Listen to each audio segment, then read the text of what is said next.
সুপ্রিয় দর্শক মন্ডলী, স্বাগত জানাচ্ছি গ্রামীণফোন আজকের সংবাদপত্রে।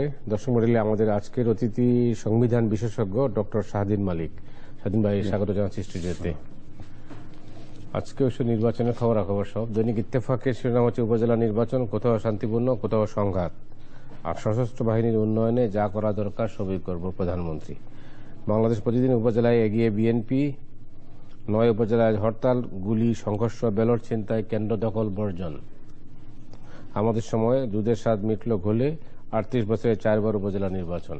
যায় যায় দিন, আওয়ামী লীগ বিএনপি হাড্ডাহাড্ডি লড়াই, কেন্দ্র দখল ও জাল ভোটের অভিযোগ বিএনপির। নয়া দিগন্ত, সংঘর্ষ, কেন্দ্র দখল, ব্যালট ছিনতাই, ভোট বর্জন করে 7 উপজেলায় আজ হরতাল। অর্থনীতি প্রতিদিন, প্রবৃদ্ধি কমবে, বাংলাদেশের ঝুঁকিতে তৈরি পোশাক খাত। উৎসব মুখর পরিবেশে 97 উপজেলায় ভোট। দৈনিক সংগ্রাম, কয়েকটি উপজেলার নির্বাচনী ফলাফল, প্রথম পর্বের উপজেলা নির্বাচনে বিভিন্ন স্থানে সংঘর্ষ, কেন্দ্র দখল, জাল ভোট, কারচুপি, ব্যালট বাক্স ছিনতাই। আলোকিত বাংলাদেশ, হাড্ডাহাড্ডি লড়াই, শান্তিপূর্ণ নির্বাচন প্রথম ধাপে।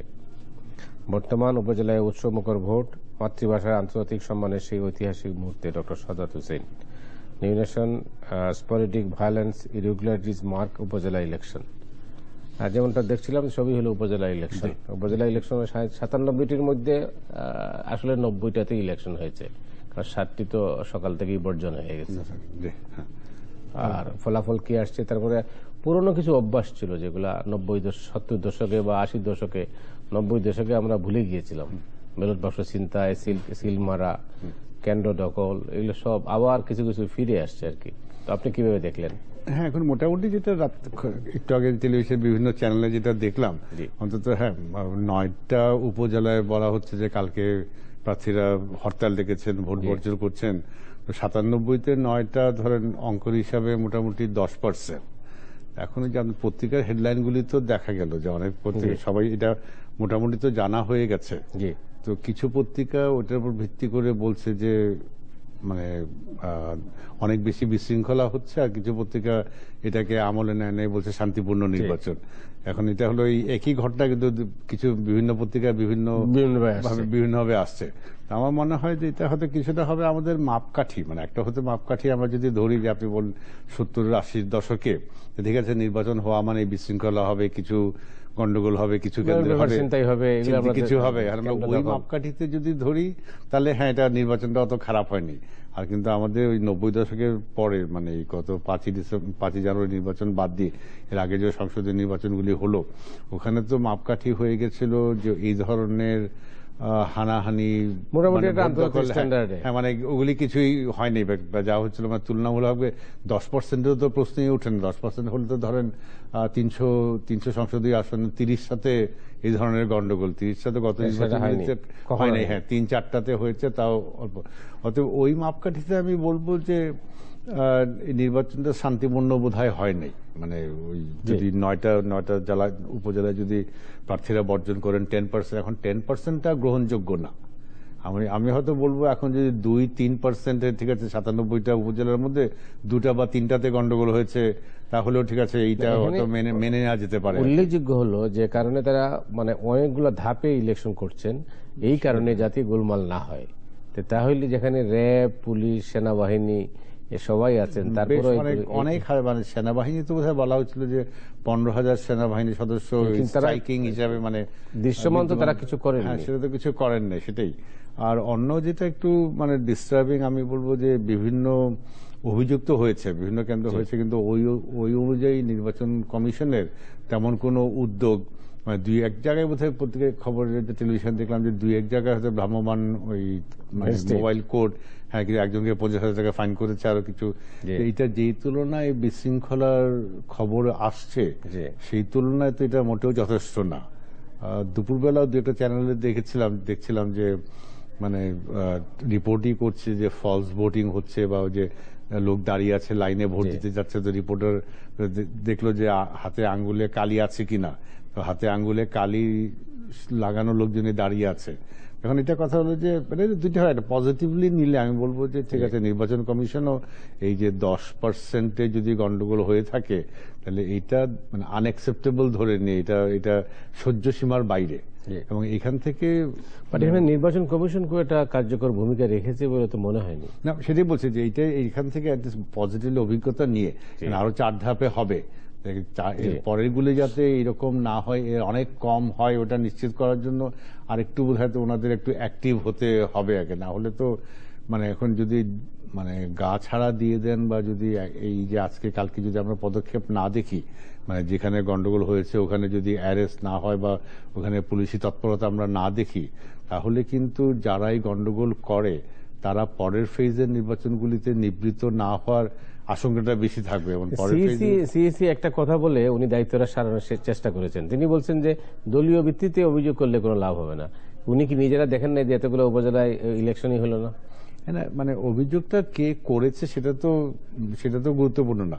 গুরুত্বপূর্ণ হলো অভিযোগ হলে এটাকে যাচাই বাছাই করে মানে করিম বা রহিম অভিযোগ করেছে তাহলে আমি তো আমলে নিব না, কিন্তু যদি সেলিম অভিযোগ করতো তাহলে আমলে নিব। এটা তো বোধহয় ভিত্তি হওয়া উচিত না। বরং দলীয় ভিত্তিতে যদি ঢালাওভাবে অভিযোগ হয় তাহলে এটা তদন্ত করে সাথে সাথে তদন্ত করে তখন আর জোর গলায় বলতে পারতেন যে এরপরে আমরা দলীয় ভিত্তিতে অভিযোগ হলে নিব না, কারণ দেখছি দলীয় ভিত্তিতে অভিযোগ হলে এটা মানে ঢালাওভাবে হচ্ছে, এর কোনো বেসিস নাই।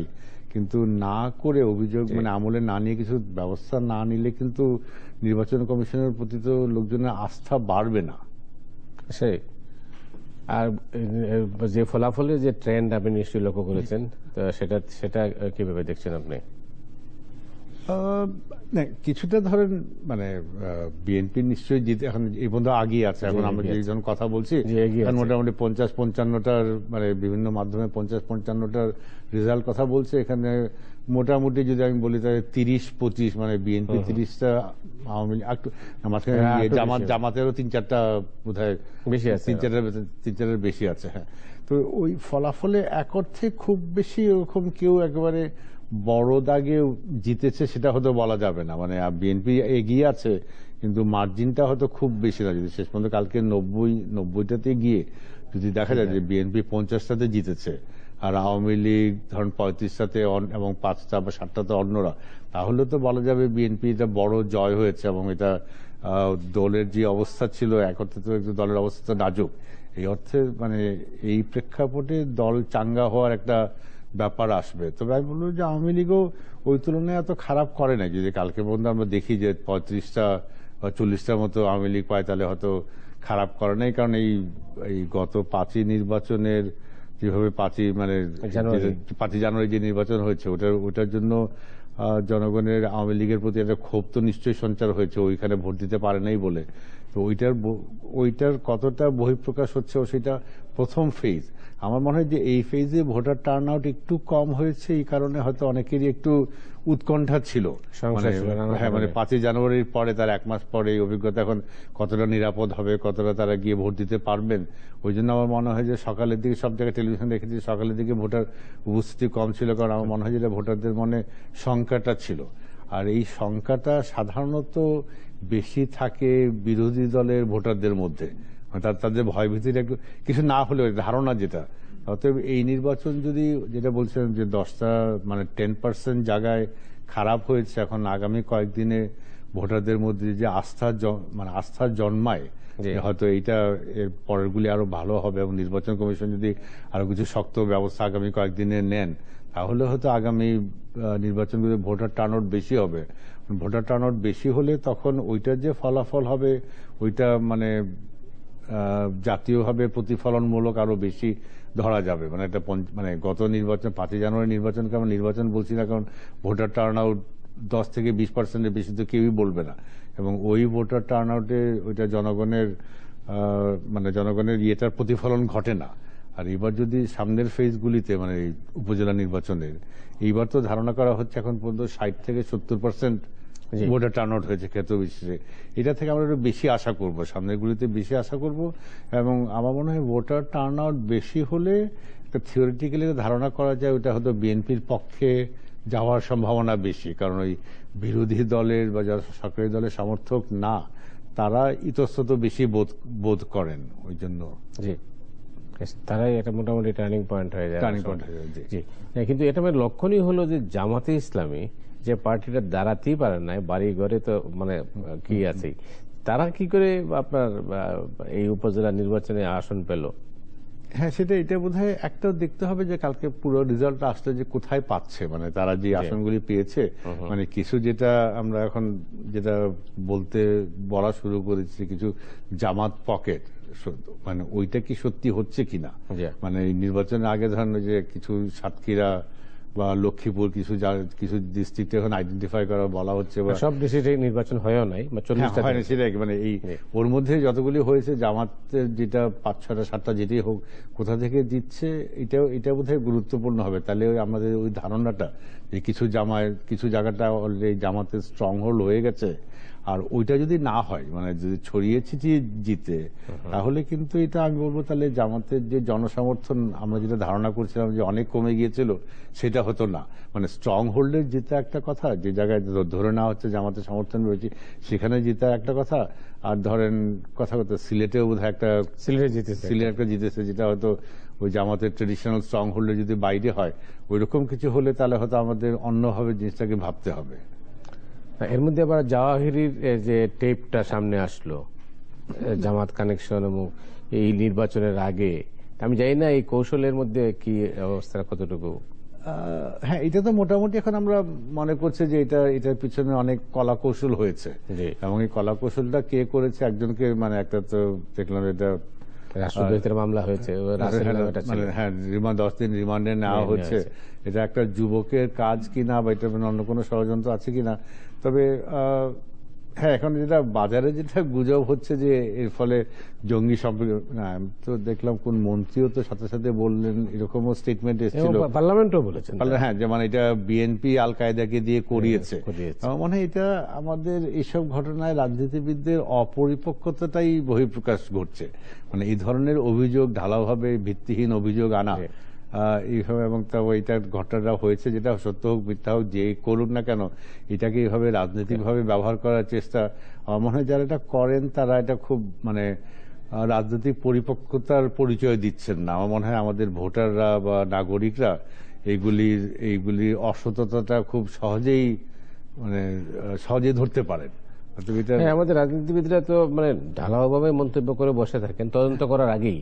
তদন্ত যখন শুরুই হলো না, ঠিক সেখানেই আপনার বলে দিলেন। ফলে যেটা হচ্ছে ক্রমান্বয়ে যে লাস্ট যেটা গত সপ্তাহে পিপিআরসির যে সার্ভে বা গভর্নেন্স সম্পর্কে যে রিপোর্ট, মানে শাসন সম্পর্কে যে রিপোর্ট করলো, ওখানে মানে বেরিয়ে আসছে যে রাজনীতিবিদদের উপরেই জনগণের অনাস্থা সবচেয়ে বেশি, 70 ভাগ। এটা তো খুবই, এবং এই অনাস্থাগুলি তৈরি হয় এই ধরনের ঢালাও ভাবে।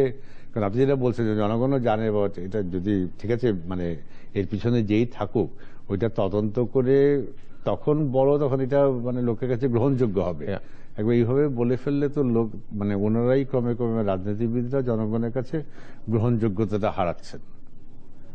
আচ্ছা, একটা উপজেলা নির্বাচন হচ্ছে, আমরা সবাই উৎসাহের, সামনে অনেকগুলি হবে, কিন্তু একটা যে ওই যে মানে গোড়ার গলদ, যে উপজেলাগুলি তো খুবই মানে ঠুটো জগন্নাথ হয়ে আছে। এটা একটা খুবই, আমার মনে হয় যে এখন নতুন সরকার এসছেন, সারা দুনিয়াতেই সবাই এটা উন্নয়ন চিন্তায় সবাই বুঝেছে যে বিকেন্দ্রীকরণ না করে, অর্থাৎ স্থানীয় সরকারকে শক্তিশালী না করে দেশের জনগণের উন্নতি হবে না।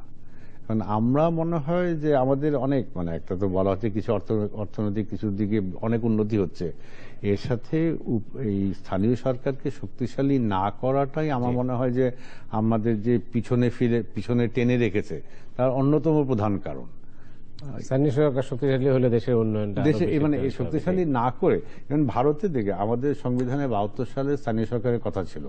ভারতের সংবিধানে, আমি আইনের লোক ঘুরে ফিরে তো সংবিধান, ভারতের সংবিধানে স্থানীয় সরকার কিন্তু এসেছে 1992 সালে। আচ্ছা, মানে আমাদের 20 বছর পরে মানে স্থানীয় সরকার সম্পর্কে কোনো বিধানই ছিল না। ওরা ওই আর্টিকেল 243 মানে করে অনেক, তারপর প্রায় 3-4 পৃষ্ঠার বিধান করেছে স্থানীয় সরকার সম্পর্কে। এবং ধরেন এই 1992 দুইটা হচ্ছিল, 92-93, 20 বছর আগে সংবিধানে এনে এখন 20 বছরে তো মানে ওদের ওই অঙ্গ রাষ্ট্রভেদে কিছুটা তারতম্য আছে, কিন্তু সরকারের মানে টাকার বাজেটের 40 থেকে 50 ভাগ এখন স্থানীয় সরকারের মাধ্যমে ব্যয় হয়। আর আমাদের যেটা বাজেটের মানে ওই 4-5 ভাগেরও বেশি না। জি, যেখানে ওদের ছিল না ওরা এখানে চলে আসছে, আর আমরা এখন আমাদের মানে রণনীতিতেই আছে আমরা। এখন আমরা ওখান থেকে অবস্থান পরিবর্তন করতে পারি নাই। বলছেন জি। অনেক অনেক ধন্যবাদ আপনাকে। দর্শক মন্ডলী, আজ রাতের মতো এখানে শেষ করছি। আগামীকাল আবার দেখা হবে। শুভরাত্রি।